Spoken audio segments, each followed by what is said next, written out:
শান্তিনিকেতন থেকে চলে আসার সময় আপনার জন্য আমার কেমন কষ্ট হয়েছিল তা তো আপনি জানেন।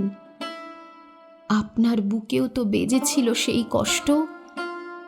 আপনি যে বলেছিলেন, রানু,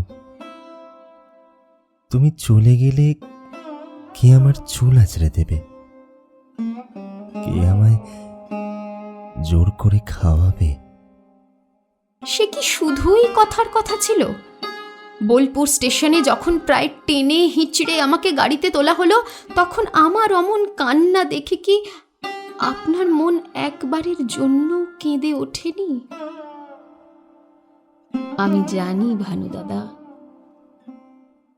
সেদিন থেকেই 11 বছরের রানু আর 57 বছরের রবীন্দ্রনাথ ঠাকুরের মন একটি তারে বাঁধা হয়ে গিয়েছিল।